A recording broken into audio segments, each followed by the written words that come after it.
thing. I mean, I'll probably know because of how Twitter works. Because I have my eye on you. Because I'm probably going to retweet you when you do the thing. I've already tweeted it. You don't have your eye on me that well, then. Shit. I just got on Twitter. Yeah, I called you out. Damn it. Well, hold on. I did. I called you out because you're like, oh, I've got my eye on you on Twitter. And I'm like, oh, do you now? Well. To be fair, that was 7 minutes ago. And that, and that matters, right? No, I was just staring at your Screw Attack Avengers picture. And I never looked lower. I just assumed that 2015 was your last post. Of course. I just gave up and decided, who needs to tweet for the next 2 years? That's the best post I could do. It's over with for me. Just move on. See, I didn't think that. I thought you deleted all your tweets. Oh, of course. You're like, I wanna look good, so I might as well keep all my good ones. I didn't understand I got May 4th before it, but I was creating like a Twitter portfolio then. Yeah, like a portfolio of amazing tweets. Yeah. And that came to the wrong account. What I do, where I just post so much that I'm now just losing followers. People are like, no one cares. Just posting like random anime things, and people are like, "That's it, I'm done." Done. I'm at the point of Twitter where I can only go down from here because I got 15.4K tweets for the whole lifetime, 242 followers. So if I do the math, that ain't going up anytime soon. Don't do the math. It's probably better. Math is bad and depressing. Just don't do it. No, it's not even depressing. It's good because that means that the people who read it skip it, and then I can. Oh, hello, Poe is here. Oh, hi. Welcome to the. Oh, I didn't realize we were streaming. Yes. You told me we were doing that, and I didn't even. I wasn't clued in. Yeah. Welcome to the show. Hi. This is a whole new experience for me. Poe says Monkey sure looks different. Yeah, Eric. He had a nasty accident. I got a haircut. Don't I look good? It's kind of like the Toxic Avenger, kind of that deal. Exactly. Yeah. He's going to be in the next Trauma film. I already am I am a living trauma film. That is pretty much all it is. So like just every day just ripping people's guts out, different things like that. No, I'm the guts that fall apart. Like, okay, you are the guts that just. You've seen Toxic Avenger, so obviously, like you know as a fact that I'm clearly him before he goes into the acid. I'm this nerdy motherfucker with like acne all over the place, except. My guts spill out on the floor once in a while, and I'm just gross and disgusting, which is why you brought me on this podcast, which is crazy. What a mistake of you to make. What a terrible idea to do that. Yeah. It clearly everything is going to go downhill from now, and everybody's going to die. You can't go downhill when you've already reached rock bottom, and you did that when you contacted me. And that was your mistake. So I don't even have a response to that. Well, I can't respond because I'm right. Look, I love that I'm on this show. I'm just thinking from where you started to where you ended up, and now you're doing a show with me. We have formed the way that life works and all the lines connecting us. It is fascinating. I had a show that was from the base to this, and now I have merged into your program. Yeah. Well, that's because it was destiny. I don't know if I upgraded or you downgraded, but it feels great either way. Well, like I said, it was Destiny. Therefore, Destiny's not a very good game, so I like take Destiny. that as you will. It's grown on me, so I'm okay. If I'm Destiny, tell that to Shadow Addy. I don't think he's gonna appreciate those words. Oh, I'll tell him. He showed up last night. I should have told him then. Well, you have the chance now. I You should've can tell just, him I've turned my opinion on it. I should have just like poked the finger at him and been like, "Look, Destiny's not a very good game, and here's why." And then he would just point out how many hours he put in. You find out it's MMO amount of hours. It probably is with him. I've looked it up. It was more days than I put in a Final Fantasy 14, so it's impressive. That is pretty intense. That is pretty nuts. Mm-hmm. So, wow. Okay. We're going to go ahead and get this started here since at least Poe's here. And then we're going to focus on Eric and make him as uncomfortable as possible. Oh, good. Oh, it should be a great episode, guys. So I hope everybody has brought the popcorn and the cringe. It should be a lot of fun. It is officially the first episode since Tanner decided to abandon this thing and go do whatever he did. Now we're just like, the inmates are running the asylum. That's the best way to put it. You went from this man who I highly respected as a smart individual. Like, I'm not trying to put myself down. It's just I'm still trying to understand the logic of how I have ended up in his shoes. Like, Tanner's probably looking at me and going, "Oh, God." Well, we're going to talk about that because you keep putting yourself down, but you're ignoring a very large part of why you were chosen. What's that? Yeah, we're not talking about it quite yet. That's not how the show works.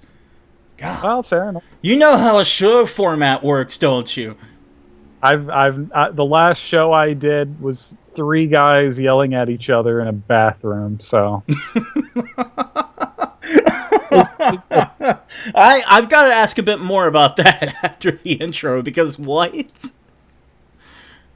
There was one episode we had to record in a public bathroom. Oh, wow. That's the explanation for that. Okay. The podcast I did before this, Memory Card Radio, was 3 friends getting together and pretty much talking about it's every other podcast you've ever heard, except with my beautiful voice in there. And but we getting in a bathroom and yelling at each other, apparently. Well, we didn't have another room to record in, and we just thought not. We could either move the episode forward, or we could make progress. So you took the Weird Al approach. Yeah. No other podcast that I know of has done that, and I feel like that makes us trendsetters.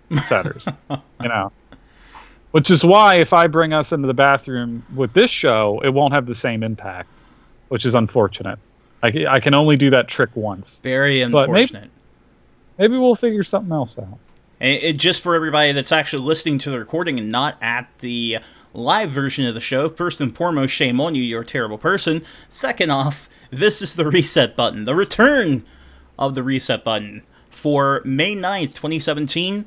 And this show is kind of a trendsetter too, since you mentioned that. So I can't even remember how many years now, the reset button has been broadcasting live on Twitch for every episode. So we're doing that once again. Here we are. You can actually see me. Eric, a.k.a. Monkey here, has whatever the fuck that is. What is that? Which picture are you using? Because I can't look right now. The Facebook one? Yes, the Facebook photo. That is Emil from Nier, which is one of my favorite games of all time, and it is a character that I like very much. So yeah. Okay. He's a lovely boy. And Eric, what's your problem with him? I have no problem with him. I have no problem with him at all. And I have no problem with you either. Because you kept saying that, it was a downfall bringing you onto the show, and it was just a disaster. A complete just... I didn't call it a disaster. What I said... Okay, so I'm adding that on. The disaster is that you came to me. With the show is not the disaster. We'll make this work. I'm saying the disaster is that you had to go out of your way to find me and say, "Would you like to?" And that's hilarious. Fair enough. I can't argue against that, I suppose. But for anybody who doesn't know Eric, a.k.a. Monkey, first and foremost, that means you didn't listen to the DTT podcast, and you're a terrible person. Second off... Yeah. Yeah, just awful. Second off, Eric is about to graduate with a media degree, right? Mm-hmm. That is correct. Well, communications degree, but media is involved with that. Communications, media, it's about the same thing when you mix it all together. And you've actually done radio for your university before, right? So the last show I did, which was Memory Card Radio, was originally a show for the college. And then unfortunately the radio department wasn't really around, so we ended up putting the show on the internet, and that was kind of how we continued that. But I do have a minor in radio and television. There you go. And a major in theater, of all things. Of all things. But the point is, you have that minor. You do know what you're doing when it comes to broadcasting like this.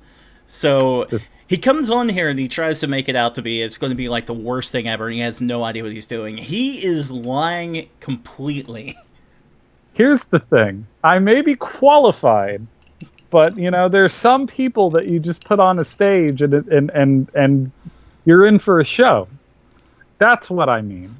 I will give you the entertainment that you seek. However, that doesn't necessarily mean my character is going to be any better from any of this practice or education that I've received. Fair enough. I mean, like I feel like Howard Stern has a lot of practice as well, but he's still going to ruffle a feather once in a while. Well, that's also true. That's also true. I don't think we really ruffle any feathers except for constant referrals to Peter Molyneux, but that's never going to change, so... Well, I mean, you can't ruffle a feather that's already fallen on the ground and degenerated. Lord Molyneux, as soon as you guys learn and follow, everything will be better. It's really quick in chat. The champ says, your audio listeners are bad people. Come join the Madness Live. I like the way he thinks. Right. I like the way he thinks. So I guess Peter Molyneux as a guest. What is it? Can we get Peter Molyneux as a guest on this show, like for episode 2? I feel like that's the only fair thing we can do to the fans. As much as I have talked about that guy over the years, I'm not even certain he would bother with me. He was on IGN. We're the same standard. We're owned by a major corporation, I've been told. Oh, we are a blossoming corporation that has a bloodlust for taking over everything and everyone. That's what we do here at Reset Press. So, yeah, I definitely see it. I 100% see it. Which, by the way, anybody who hasn't gone to the website, it's right there, resetpress.net. You can go there and look at things, read things, fuck around for an hour, whatever you want to do. It's good fun. Mm-hmm. So we got the stuff. We do have the stuff. I guess next thing really quick is to go ahead and talk about the elephant in the room. That way we can get over with that one. Of course, I'm here. Eric's here. Where's Tanner? So Tanner decided that he didn't have the heart to podcast anymore. So in terms of it, you'll still have me. I've been the other half of Reset Press since its inception. It's going to continue. Now you've got Eric, and if you listen to Eric, that's the worst possible outcome. But we'll get through. We'll get through the napalm. Well, I'll say this: I've listened to this show many a time, and I love Tanner. I don't feel like I could ever replace him, but I'd love to be. I'm honored to be in his shoes and to be selected to be on this show. Having said that, there's no world where I'm going to be able to be as professional or as much of an adult as he is. That just ain't happening. No, Tanner can't be replaced, and that's why, as you can see, all the shiny new stuff for the reset button, because Super Reset Brothers is officially retired. Not doing it anymore because that was a show with me and Tanner. Tanner can't be here, so that show is officially over. Now, if somehow Tanner ever came back, then great, yeah, we bring the show back. But until that day, no more Super Reset Brothers. But instead, like I said, we've got Eric here. We're gonna ask Eric a whole bunch of questions. Oh God! We're gonna get to know Eric.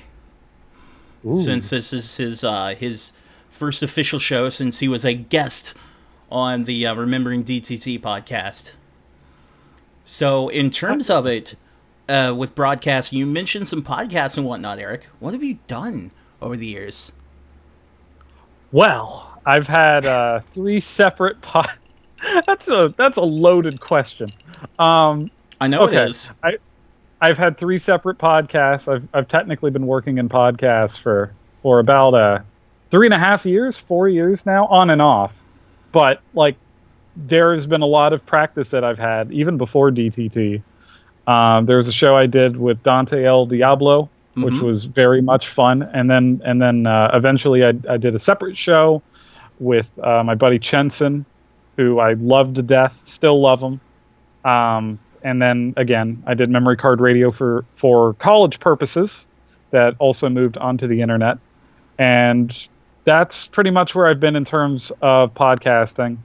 Professionally, I have worked a little bit behind the scenes, setting up a lot of audio equipment for sports events, that kind of thing. But since that doesn't have anything to do with video games, I'm not as interested in talking about any of that.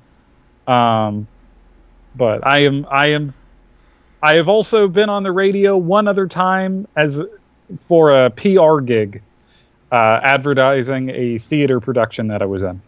So that's all the professionability of myself. Excellent. And how often do you get the chance to get online and do podcasts live, like right now? It's been too long. Live, never. Like the only time I ever did a show live was with you. Not that long ago. And here we are doing it again. So live is a very different experience. It's interesting because I can't fix all of my mistakes in post. So exactly. That's the best thing about going live is you can't make mistakes because they're not allowed. Oh no. That's the best way to put it. If you're going to do it live, you can't make mistakes because they're not allowed. You have like no time or anything to to make mistakes because you can't fix them. Wasn't there a wise man that once said, "Fuck it, we'll do it live"? There was, and he was more Irish than me.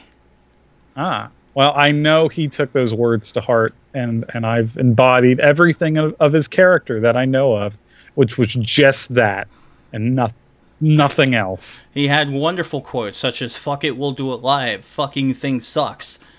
He might have said other things throughout his career, but I wouldn't know. I just know him as the man that said, "Fuck it, we'll do it live." So, Catawolf says, "Hello, Pat," and other person. Yeah! Just after we were introducing you, too. Nah, it's fine. I'll be other person. I'm a lot more comfortable with that. This is Eric Rogers, or Monkey, if you want to call him that. He doesn't mind being Monkey, but Eric is going to be the new co-host on here, and he's going to talk about video games, and he's going to gush about video games, and we're going to talk about Peter Molyneux, and the show hasn't changed, except it's hard to talk about Peter Molyneux. His career's been gone for a while. You always talk about Peter Molyneux. You have to talk about his history, and I really doubt anyone's interested in talking about Syndicate. You have to talk about his future, because while he says there isn't any, and he doesn't want to talk to the press, Peter Molyneux never dies. Ah.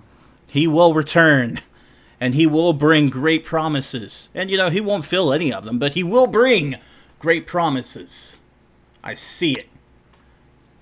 All I want is a new Fable game that's even worse than Fable 3. If he can give me that, I'll be happy. Like, you gotta at least acknowledge this. He had a wonderful innovation with the pause menu, which was loading in an entire separate level every time you pause the game. just to make it as inconvenient as possible. So, for me, Peter Molyneux seems like one of those people that, while he talks a big game, he also finds ways to ruin the game with those talks, and I love him for it. So, okay. Here's a fun topic that we can tackle here. So, okay. Fable 4. What promises would he make, and what would he actually do to make the game worse than Fable 3? So I imagine, first of all, it would have to be open world, because every game ever made now is open world. Even Zelda at this point. Even Zelda, although some would argue that's the first open world game. It's the first truly open world game because, like, it doesn't matter what's going on. If you see, like, a huge mountain and you feel like climbing it, you go climb the mountain. I think what would happen is he'd make that promise, and then he'd get to the game, and all the environments look exactly the same. I think that would be the first trick. Perfect. Then he would talk up his new conversation system based off of the Witchers and BioWares of the world. And, of course, not only do they not alter anything, but the only difference between your responses are pitch of the character speaking. So one of the options you would say something like, "Aww," and the other one you'd be like, "Aww." And those are your options. That would be a great character builder. Well, the idea is that while you do not get to choose your interaction, having a pitch would choose the tone. And I could see him trying to pull that out in an artsy way to be this revolutionary thing. So, you know, I could see Peter Molyneux getting away with it. Kristen from chat says, "Thou shalt have a snow world, lava world, jungle world, and a sand level." Yeah! Ooh, Peter Molyneux with a sand level. That sounds genuinely horrifying. I could only imagine. I got how this works. The sand level is the whole game. It's the entire game. It takes place in the desert. Okay. It's an open world desert. So imagine how good those visuals are going to look, because all it is sand. And then occasionally you'll see an enemy. So, like, the game doesn't take place in Albion anymore, because we never heard that Albion had a desert before. Or now maybe it just does, because fuck it. Post-apocalyptic. So now it's sand. Oh, okay. We gotta hit those, but it's different, because, to quote him, while it's been done before, post-apocalyptic has never been done before, where there were 2 entire post-apocalyptic sequences. So what will happen is that society will have been built, and then it was destroyed, and then it was rebuilt, and then it was re-destroyed. That's a Peter Molyneux move. That's how he's going to make it work. That would be interesting in probably the worst ways, but we are talking about Peter Molyneux, so why not? He was inspired by Dark Souls 2, except he said I could do it worse. And that's... There you go. So someone, like, set off the bomb. So then you've got, like, a Fallout kind of thing going on. Rebuild society. Somebody said, screw it, do it again. Now everything is nuclear glass, a.k.a. sand. And that's the game. Oh, I got it. I know the final touch that'll make it perfect. You know how what was it, Fable the Journey, the Kinect game that he just argued for days that the one that's not a rail shooter? Yeah. Yeah, it's not a rail shooter. Open world game on rails. It's never been done. You have a world on rails? Hear me out. What do you do? Like, before the level starts, do you, like, set your own track? Here's what you do. Okay. The game proceeds on rails, but even in a rail shooter, once in a while, you're able to choose which direction you want to go. So it'll stop, and then you'll choose. But in this case, it'll be that, except entirely driven by player agency, in a world that looks identical. It's going to be like a space sim, except infinitely worse. Wow. Without anything that makes a space sim interesting. And Poe just said, I don't think he'll be coming on your show now. Now, I don't think he would have came on the show to begin with, but you're probably right. Now we probably don't stand a chance at all. Actually, I feel like we have more of a chance to get him on, because he'll want to defend himself. He'll want these fresh ideas that we're cooking up. I imagine he would come here to tell us how he would actually make it work. He would be here and be like, these are not terrible ideas. I'll show you how to do it. First, we'd get Milo. And you'll have to raise the kid in the sand. And, you know, he'll have his own spiel. I think we can get him on. And if we can't get him, I'm sure we could get some game designer. I don't know, maybe Tim Schafer. Oh, wait, no, we can't. If he looks at my Twitter, we're in trouble. Uh-oh. Yeah. Oh, I used to too. Tim Schafer is your Peter Molyneux, then. Tim Schafer was you know what? They're very similar to me. Because I used to... Damn! Whoa! I used to love both of these men quite a bit because I was a big fan of the 90s PC era Peter Molyneux. You know, I really like Black and White. I like Dungeon Keeper, Syndicate, all that stuff. But everything he made post Fable 2 onwards has been kind of a dumpster fire in terms of promises and hype. And so Tim Schafer is one of those people that did that, except he used a Kickstarter, and then he just then he gave me Broken Age. I'm still sad. Did Massive Chalice ever come out and be good? I know it came out. I know it came out. I don't know enough. But to be fair, he didn't direct that, so I can't comment. His company did, but he himself. I mean, I'm not even saying things aren't good that come out of Double Fine, because I really liked, what was it, Stacked? Stacked was good, and there was some hacking game.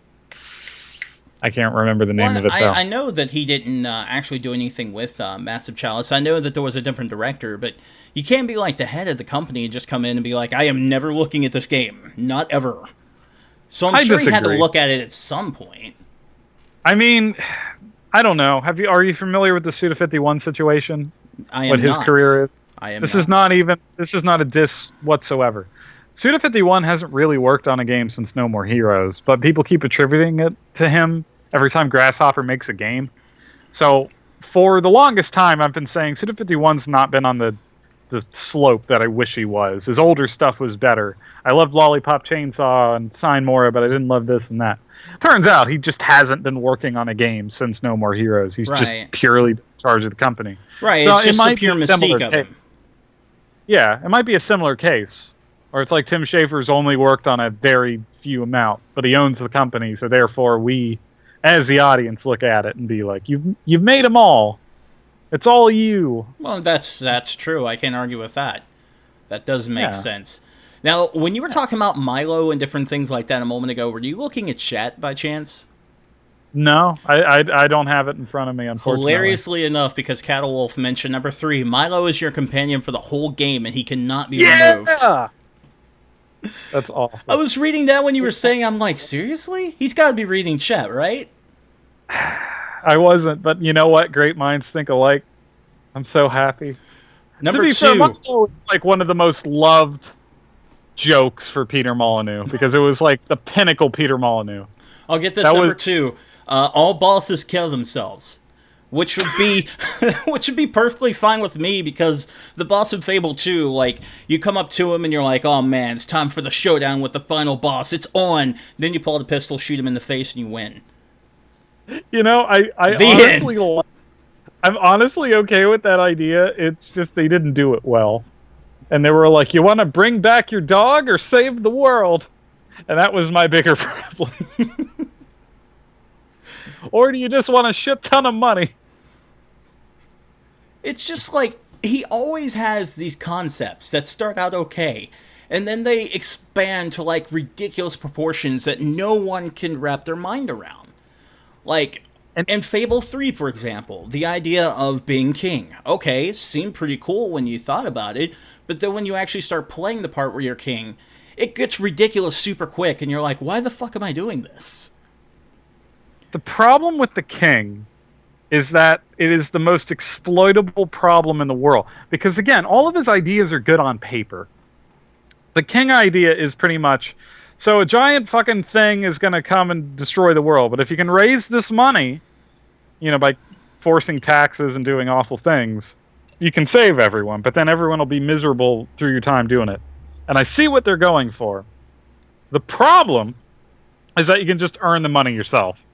Because you can just get a job in the game and then raise all the money and then treat everyone well. And there's no downside, completely ruining the point that you're trying to make. Yeah.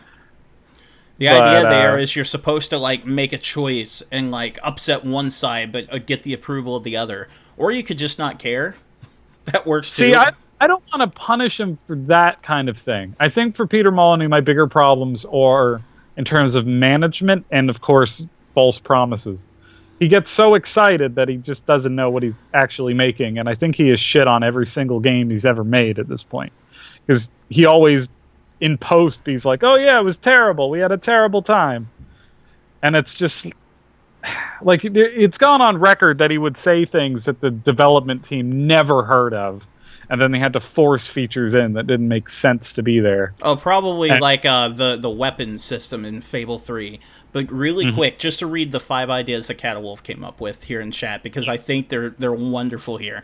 So, number 1, make the pause menu a full-on open world of its own. Because why not? Number 2 was all bosses kill themselves. Number 3 was the Milo one. Number 4, halfway through the game becomes Dungeon Keeper, the mobile version. Oh, God. Number 5, if your character eats the animal products, PETA breaks your door down. So that one's funny too, because you would think, well, that's just being silly at that point. But in World of Warcraft, there is a group that you come across later on in the game, and if they see you attack any wildlife, even though you're supposed to be killing them for quests and whatnot, this group will attack you. And I always found that hilarious that was in the game. Why? Because they could. Why not? That's actually a really... the worst thing is I don't hate these ideas, well, except for the Dungeon Keeper one, because that's hilarious. But I don't know. There's a little part of me that sees the Dungeon Keeper mobile game totally being like what Peter Molyneux would make now. Because I looked at the trail, and it's not even a bad thing. It's a little nice experience, but because it's a mobile game, it has all these microtransactions they have to force in. So I can see him like probably ending up in that direction. But I feel like you're cutting yourself short if we're only talking about Fable. The man's made other series that he could ruin. Oh, of course. Like I feel like Goddess was a really good example of that. The God game, or not even that. You know what? Milo might have been the most famous example, but Curiosity is the funniest example of the Peter Molyneux doing what he did.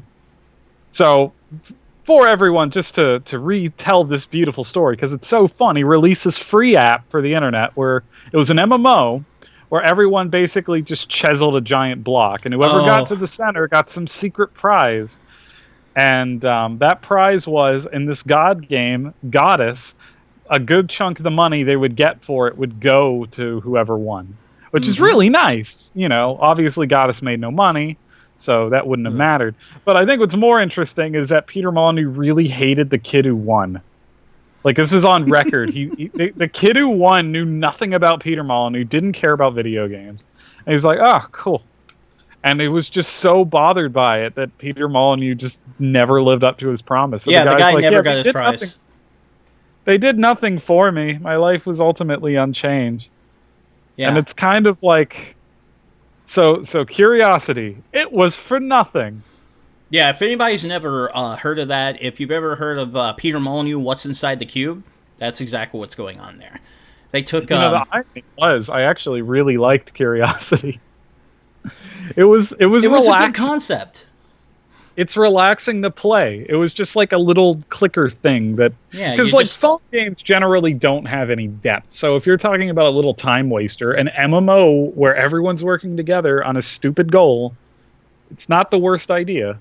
Yeah, and everybody's just chiseling away on the cube trying to get to the core.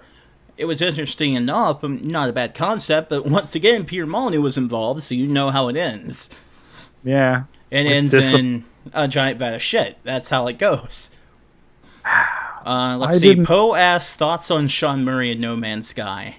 So, I'm going to let you take first shot on that. Okay, well, first of all, I have to stress I have not played No Man's Sky. I was going to, but I canceled my pre-order once I heard some things. I think it's really interesting that they grew up in the same town. Might even be related with the way that's going. That's not a joke. They actually did grow up from the same town. That is on record. And that's kind of beautiful to me. Sean Murray is very, I'm sure, well-intentioned. I mean, they're trying to fix the game with all this DLC that no one asked for that completely undermines the purpose of why people were excited in the first place, but it's something. No Man's Sky is the definition of maybe you need if you're an indie game and you're promising the world, maybe early access is not the worst idea. No Man's Sky would not have been a problem at all if that game was like announced and was early access right away. If it was not a full price game that had people excited for years and years, I think people would have been more open to it. They would have been like, oh, it's this open, weird thing where you can explore. That's neat. There's a little bit of crafting in it. However, they kind of lied about everything the game was. Like, straight. And because of that, I mean, I got suckered into it. I thought it was this amazing thing that we have never had before, this procedurally generated universe. That's mind-blowing. You can leave an entire planet. It's a shame they didn't make a video game or even tools to make that interesting. Like, I don't know. How do you feel about procedurally generated games? I think they'd be fine if done right. They can be done right because I've played a lot of good ones, but like, yeah. The most basic example I think of is Minecraft. It's the one we all go to, right? Yeah. I mean, that is completely generated right off the bat. No problems with that. It also has gameplay that is built around that generation. Mm-hmm. So you have stories that come out of it that are unique and different, and you can do all these different things and create all these different... Like, it's basic. It can be Lego. It can be a survival game. It can be all these different things. But the world building, it looks blocky, but it's actually interactable. This is another reason why Zelda's so good. It's a massive world, but it's fully interactable. That's a huge thing. I look at No Man's Sky, and it looks like the exact opposite. It is just something to look at. You can't really touch anything. So like here's the big issue with that, because I did get suckered into No Man's Sky for about a week before I sent that thing back to Amazon. Well, you know more than I. So the fun part about that, fun fact, when I wanted to send it back and get a full refund, Amazon said, fine, but you have to pay for your own shipping. And I said, I would gladly pay for my own shipping to get a full refund on this piece of shit. So that's what happened. But in terms of it, you're right. You know, games like Minecraft do have the generation. You know, it generates an entire world for you. Play in that world. You can do different things there. But the thing that makes it so great is it has game mechanics for you to actually interact with it correctly. And you don't have to blast off to another fucking world every 5 minutes. So, with No Man's Sky, it is interactable. You do go on the planets and you interact and do different things like that. Problem is, most of it's just mining for minerals that most of the time you don't need. Like, you'll find out eventually there's a specific mineral you need to blast out of a certain solar system and go to another one. Good luck finding that mineral on the planets around you. That is the exact problem I ran into. Where I couldn't find the mineral, went all over the planets, which got boring after a while because it's slow as fuck to move around. Then you would go to a place that's selling various minerals in a marketplace. It's not there. Can't buy it there. So you're just stuck there. Forever. Sounds like the worst part of an end game MMO, where you just have very specific requirements for upgrading certain things, and you have no, and it's endless an incredible grind, and you have no idea. That sounds really fun. I should buy a copy. It was so incredibly boring because it's like you'll see like alien wildlife and whatnot, but most of the time they don't care about you, and you don't care about them. You'll see the occasional drone that flies by. Sometimes it will attack you, sometimes it won't.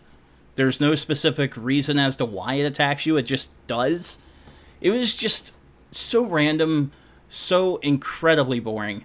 Because after a while it was like, well, you could go to this planet and you'll be the first person to, visit it. You'll be the first person to scan all the wildlife. And I was just thinking, I don't care.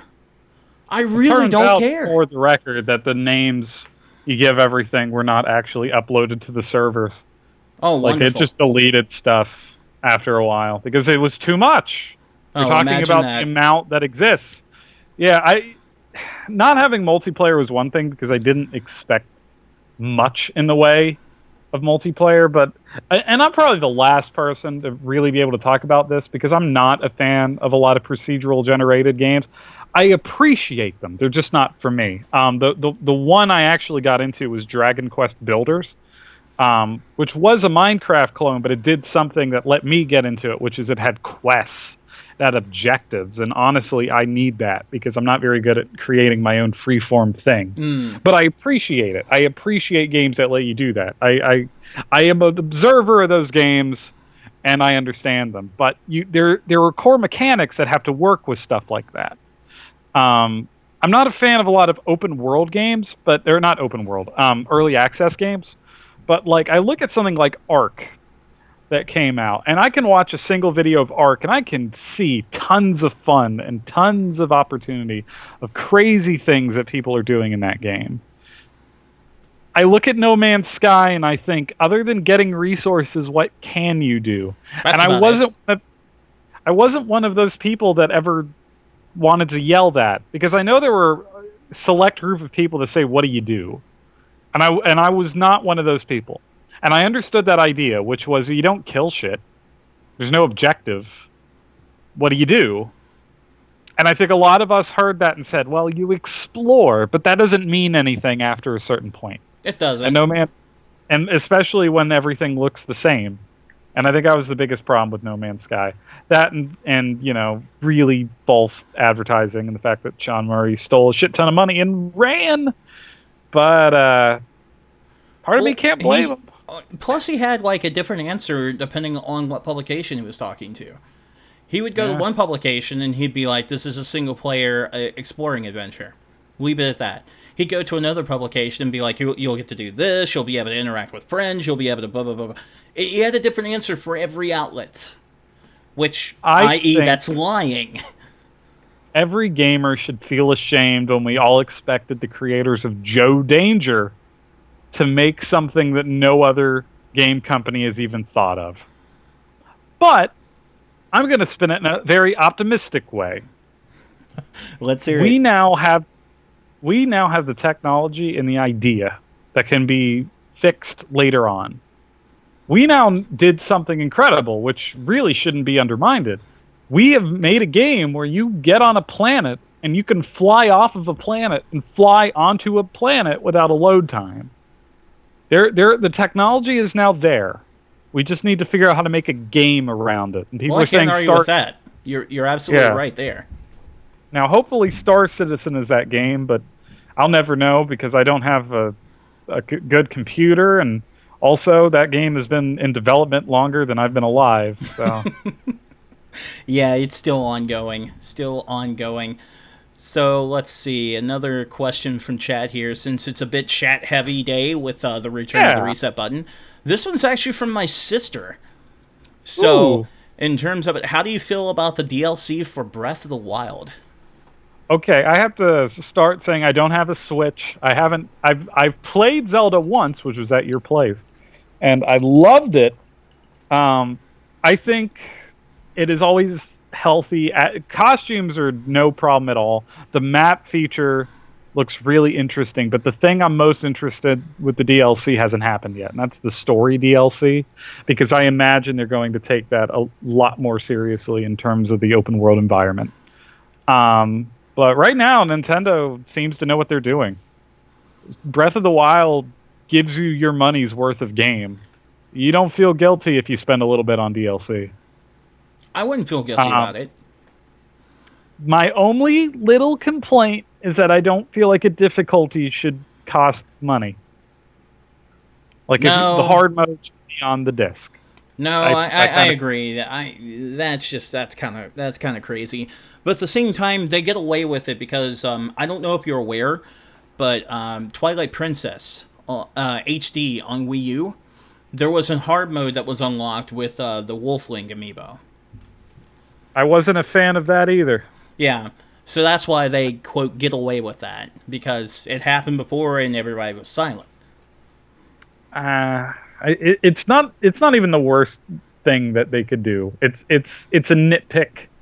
It's a nitpick when you have a game of that size and that quality and that caliber, you know, and I'm looking at the DLC and I'm like, you probably should. Also, that map feature should have just been a patch. I don't understand why you're charging extra for that.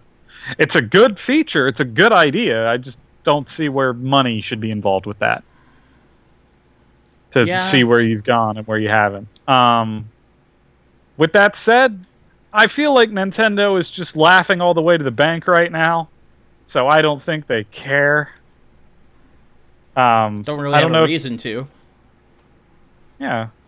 It's like everything they're doing is a massive success, and people are just going to buy this DLC because Zelda, and I don't blame them.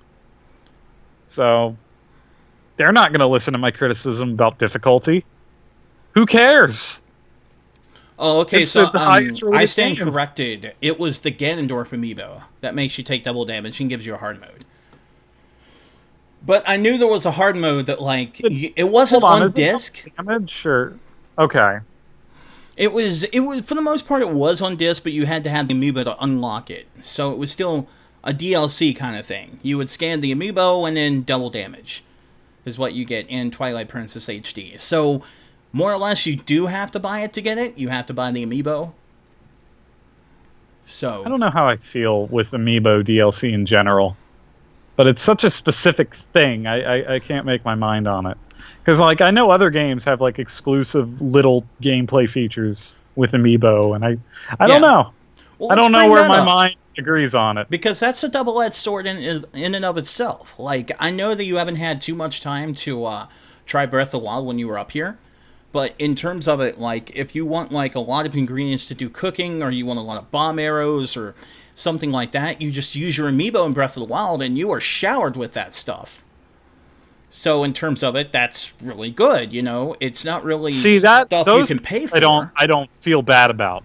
Right. Because I look at that, and I look at that as a handicap option for difficulty. Yeah, like so that's what you get there. Content. When it's content, because like hard mode in this case is significant, right? Because it's changing every single enemy type to the harder version, and like there's a lot more work involved with this difficulty mode as opposed to just take double damage in Twilight Princess, right? So that which is why I'm there, but like I guess Amiibo and DLC basically fall in the same line, but I look at Amiibo, and generally I think it should be a bonus of some kind. It's like, oh, you get a couple rupees, or oh, you get a little bonus. And they've played with that in the past, and I guess Nintendo just has ethics that are so unique. I can't like figure them out. Sometimes they go too far for me. I forget what game it was that multiplayer couldn't have been done without the Amiibo, but then you have it, and then multiplayer works. And I think I was Woolly World. Woolly World? But then no, you can do multiplayer, like more than one person playing in Woolly World. No, you can absolutely do that. But if you want to say, like, with Woolly World, if you want to play and have like a CPU player to help you, then you need an amiibo. I see. Maybe I just got my shit mixed up. Well, that's what I'm saying. Therein lies the double-edged sword.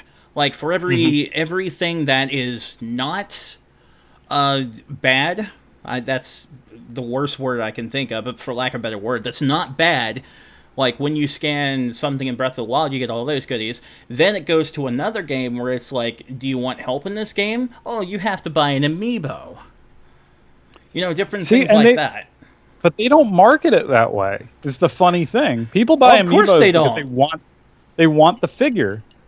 The extra stuff should be extra. Now, originally, when Amiibos were announced, I thought the purpose of it was that when you played Smash Brothers, or maybe some other game, it was about saving your save data and being able to transfer it onto another console.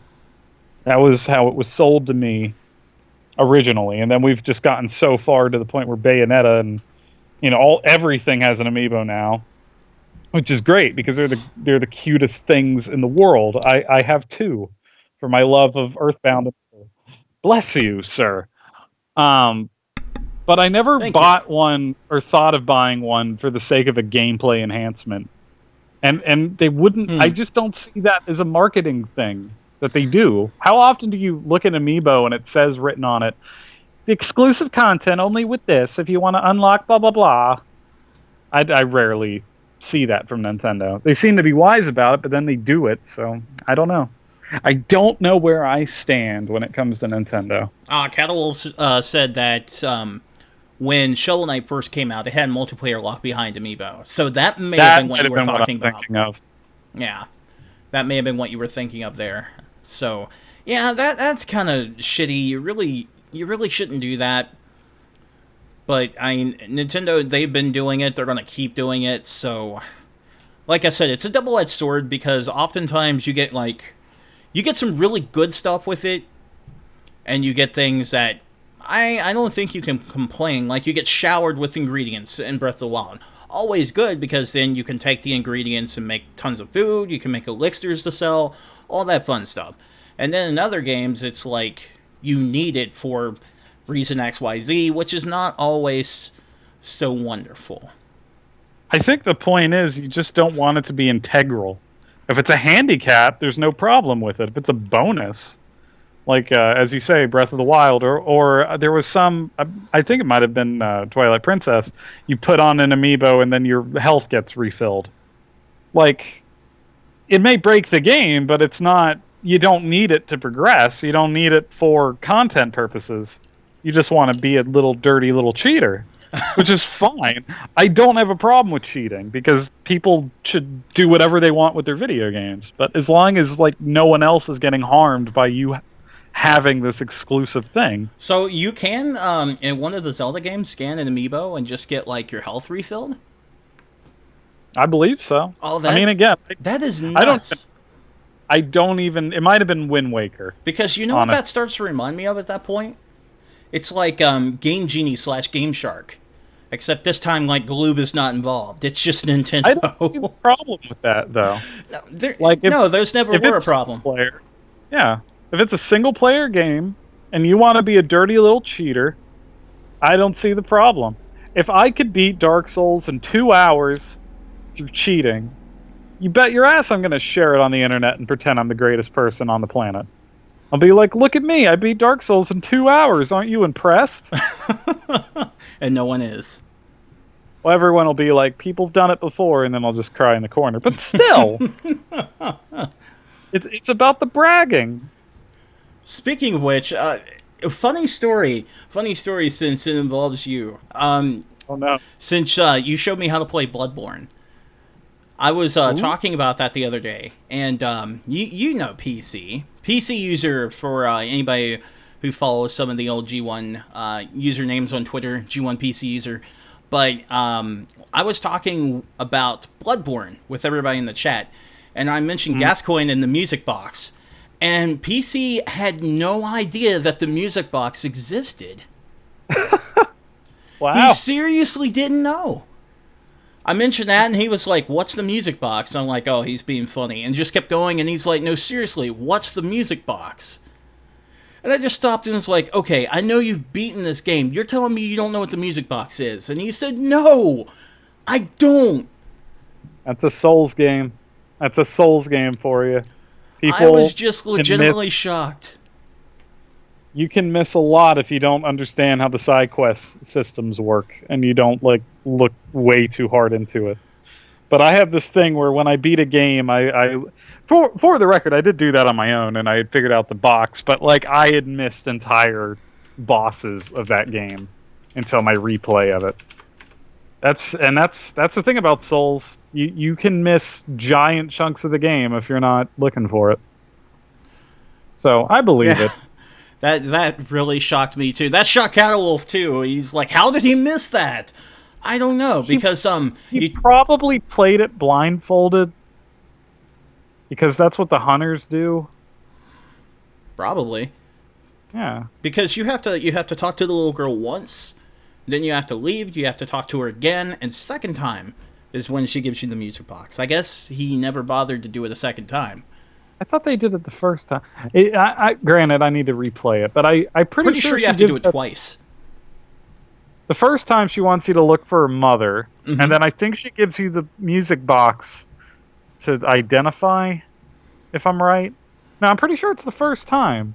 Because you go back to her the second time, and you're like, oh, your daddy is... You either say your dad's dead, where she'll cry, or you send her to the church, where she'll die, or you don't tell her anything, and she'll die. Actually, she dies all three. Now we both have to replay it. Yeah. Oh well, it's only a 45 gigabyte download. There you go. Might as well. Okay, last question because we're getting a little long here with this episode, and that's what's so good about this. I knew we would just start talking about video games that would just go forever, but You know, there's no conversation that you can have with me that doesn't end up in the video game world. it's perfect. So So it'll work out. my sister asked another question. I'm not sure I can really answer this because I don't know what the hell it is. Sure. Okay, another question. What about the game Hellblade: Senua's Sacrifice? I don't know anything about this. Don't know. Haven't heard of it. Is Hellblade from the Heavenly Sword people? Might be. Could be. I'm not sure. I'll repeat the name. I'm looking it up right now. Hellblade, of course, all one word, and then SUN or SENUA. Okay, I found the game. Let me hit Sacrifice. the button. And Yeah, now, that's right. Okay, this is the Ninja Theory game. I know nothing about it other than it looks pretty, and they're releasing it as an independent game. okay, so it's from the Heavenly series. Well, it's not from the series; it's from the creators. Oh, it could okay. be. Okay. We don't know. Honestly, it would probably make sense. It got heaven and hell, and it works too well. I haven't been following it. I'm sure it'll be good. I'm one of the few people that liked Devil May Cry, acknowledging that it wasn't 60 frames per second and that the story was rubbish and it kind of ruined the character. But there are things about it that were unique that I really liked. It's on front of the new Game Informer, she says. So. Well then I don't have that new Game I've got to Informer read yet. Game Informer. So Well, that's we can not probably fair. talk about that next time. It's not in my mailbox yet, but then I'll fully investigate it and tell you it looks like trash to get everyone mad at me. So that has been the official return of the reset button. I hope everybody enjoyed it. So this is the new look, the new cast, the new everything. I'm Patrick, and that's been Eric, and we'll see you next week. And hopefully we won't have to press the reset button again. Haha, I did the thing that we always... Damn, I usually do the quips at the end. See, this is the mistake of having me on the show. This is the horrible mistake. You've taken my spot. What do I do? That's a good question. That is a very good question. So a little bit of after show here. And Oh, okay. I hope everybody enjoyed Eric. He's going to be on here full time now. He's the man. If you like me, remember to follow me on internet.com. Internet.com. Also, don't forget to put money in my Patreon that I haven't set up yet, but don't worry, I'll set it up. I'd like to make a living off of talking on the internet. Also, shout out to Jesus. He seems to be cool. And like, comment, and subscribe. What? Okay, have I hit all my marks? All of the marks. I'm sure all there's the something marks. on this. Oh, and YouTube is a bunch of phonies. They won't give me ad revenue. Okay, there we go. Okay, DSP. Now I'm official. Now okay, I'm good. DSP. Calm down. That's not just DSP. That's been 90% of the channels on the internet right now. So I'm sure everybody keeps wondering why I keep looking down to my right and I keep moving my arm. It's because of this. It's because Devin doesn't know when to do something else. How dare he? I know. I guess on a future episode I could just come over, couldn't I? Yeah, that would actually be fantastic because Yeah. in terms of it, we could just set up a second PC or whatever. Matter of fact, there is a desk right next to me, so we could do that. You I could mean, set the since we're microphone. streaming, I better point out I live ridiculously close to this man. Yeah, I mean, far enough that it's gas money, but close enough that it's very easily arranged. so that's the other good thing with this that I think would be beneficial in the long run, because beforehand everybody knows that, like, Tanner lived in North Dakota, I'm in West Virginia. Our chances of broadcasting in the same room was like once a year, if that. Now that Eric's here, it's going to be a lot more frequent. Yeah, plus it gives me an excuse to play your Zelda. Exactly. And your inevitable Switch whenever you have it. You still live in West Virginia? Unfortunately, yes. He's stuck with me. Unfortunately, yes. Probably going to stay here until I finish a master's degree. So that means probably going to be here for a bit, but don't worry, when he does leave West Virginia, he'll take me with him. That's part of the code. Oh, we'll be a traveling circus act. We can't do that anymore. The circus just shut down, dude. We're in the new circus. Well, I guess abusing me is easier than abusing animals. PETA won't care. Damn. That was a good one. Let's see. Post said he'll be Breath of the Wild one car trip at a time. Yeah. You just come up, you beat a dungeon. I don't think I saved my game. I just realized I didn't save when I was up there. Oh. Shit. Well, to be fair, you didn't do a whole lot anyway. Still. I think you set a torch on fire, ran around setting some enemies on fire. Rolled around a little bit. I made it to the point where the game opened up. I did the... He was like, hey... Oh, yeah. Turns out I'm the king. What a twist! And then he let me go. Yeah, if that's a spoiler for anybody, get over it. It's been long enough. Is that a spoiler? At this point, yeah. You're not supposed to know he's the king. They don't even know who he is. Oh, he. The thing. It could have been anyone. The thing. I could have been saying that Zelda was the king. Zelda is the king. That's how that works. I mean, haven't you ever heard of it, King Zelda? The Legend of Zelda, the King of Hyrule. Yeah. Yeah, that's how that goes, right? That's why I enjoyed Wind Waker so much. I like that Zelda was the boat. I've been spoiled. Everything is a spoiler. I don't care. Look, Zelda's too old to spoil. Look, and not the new one, but I've barely been able to play it, so you can't count that as spoiling. But if I'm not allowed to ruin Wind Waker, I might as well tell you that Ganon is going to be in every Zelda for here on out, and there'll probably be a Master Sword involved. Usually the kid's wearing a green tunic. I hear in this one he doesn't. Maybe you find it. I don't know. I hope not. I think you can actually get it with Amiibo, but I don't know. You get everything with Amiibo in this game. I kind of hope that it's not in the game normally. I like the idea that Link doesn't have the tunic anymore. Your faces are spoilers, Cattle said. Speaking of which, that's true. Actually, next week I'm gonna have a new photo for you, and that's gonna be like his DSP face.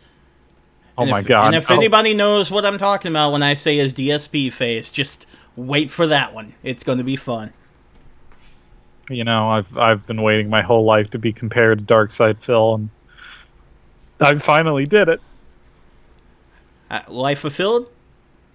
Yeah, almost. This man can die happy.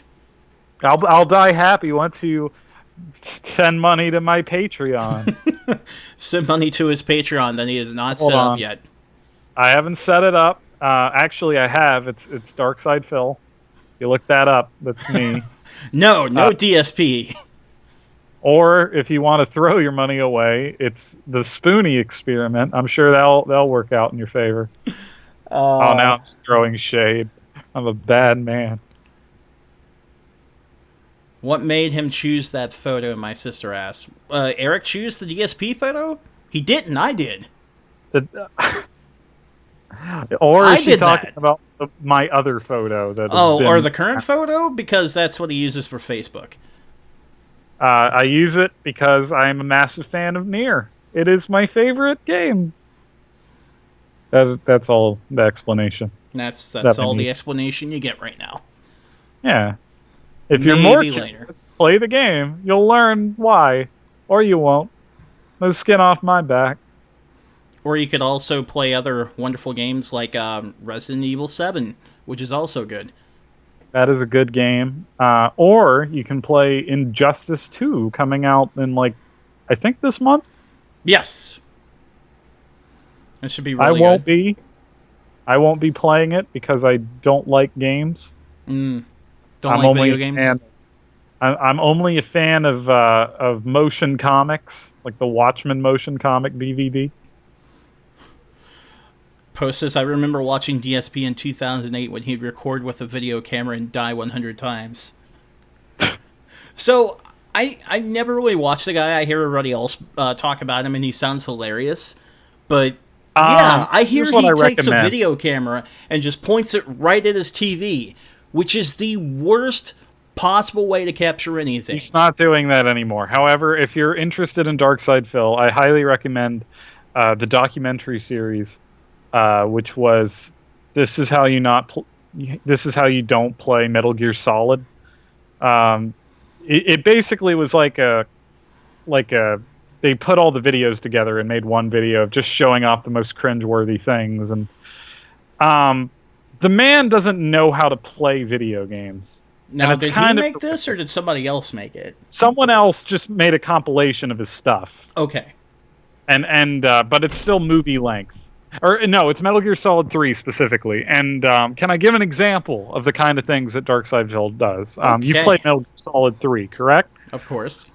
Okay, so you know the fight with the sniper, the old man. Mm-hmm. Okay, so he decides to fight this by never using first-person camera, running around with a pistol and continue holding square and just shooting, and that's how he did that fight.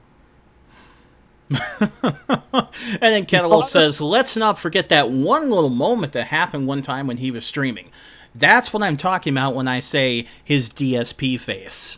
I'd rather forget, but every single time you guys remind me. So that's what you can look forward to next week. To be fair, I didn't watch that video. I don't think I ever will because I don't need to see that. But just hearing that happen, it's kind of beautiful in its own horrific way. I haven't seen it either, but you can't get away from like people just posting the face everywhere. You can't get away from it at this point. I just feel like there are some mistakes that we've all made, but I don't think any of us have made that mistake. I would hope not. I mean, granted, I'm doing this show. Maybe I'll make a mistake someday. Of course you watched it, Poe. Jeez. But I highly doubt it to that extent. Poe said he watched the video and we're supposed to be surprised. I don't think anyone's surprised, Poe. Well, let me ask you this, Poe, and I'll get Patrick's reading of it. Was it all that it was worth seeing? Did you feel like a better man having seen it? Have you walked through fire? Was it cinematic mastery? Was it up there with David Cronenberg's work in The Thing?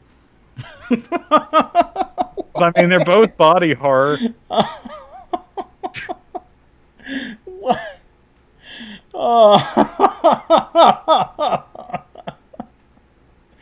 Comparing the DSP face to The Thing. I don't know what's scarier.